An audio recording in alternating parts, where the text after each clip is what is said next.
Bill's self-confidence has really increased, especially when he's in public. He uses it certainly at home as well, and with the family and with friends, but especially going out in public, it makes a huge difference. Would you agree? Yes, sir. To make a communication aid that's so simple, yet so capable, you really have to listen to your users. Users like Bill Scott, a man I met 2 years ago who suffered a stroke that left him unable to speak. Do you want to show them in your iPhone there, Bill? Show them in MyVoice what you have programmed. I had my stroke on the subway on the way to work. I was unable to move when I got to the stop where I was supposed to get off. Like lots of people, he used a communication aid that was big, expensive, and difficult to use. And this is a long-term trend. If you go back 5 years, you go back 10 years, you see the same thing. Technology was getting better, but communication aids weren't. And for the 2 million families in North America living with communication challenges like autism and aphasia, an alternative was desperately needed. And now we've made that alternative. We call it MyVoice. It's an opportunity for him to share with others, which he had difficulty doing before. Alicia is my daughter.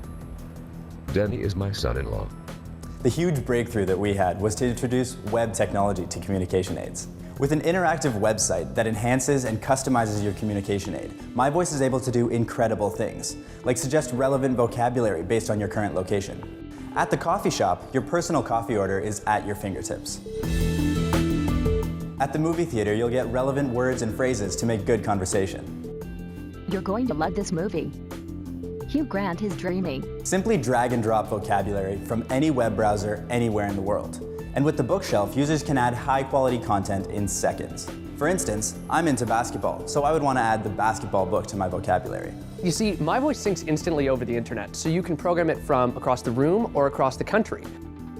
Finally, friends and relatives can take part in their loved one's care no matter where they are in the world. And MyVoice just looks great. It's fun, it's bright, it's colorful, it's a joy to use. And now, MyVoice runs on both Apple and Android devices, so users can pick the hardware that's right for them from dozens of great options. I was blown away by MyVoice. It absolutely met so many deficits that I had in current research with other applications I was using.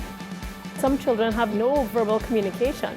MyVoice gives them a chance to really cross into a little closer to our world where we have words and voices. They now have MyVoice on these platforms that they can touch a button and have the device speak their desires for them. This is transformative. This is something that will fully enfranchise people.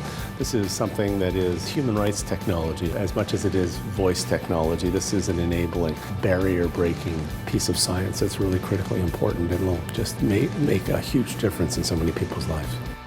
I'm hoping MyVoice is very successful because it will teach people the value of these investments. Possibly the best thing about MyVoice is it will always be free to try. During development, we've heard countless stories of families and individuals that could really benefit from communication aids, but they simply don't have the insurance or finances to afford them. MyVoice will always be free to try. When I started on the little first beginning piece of this project, I never thought it would amount to anything. And now, everywhere we go, people say, when can I use this with my family member, with my student, with my patient? In the coming months, the coming years, MyVoice is just going to keep getting better and better, with the best features people have ever seen, giving them the best conversations they've ever had. Just try it.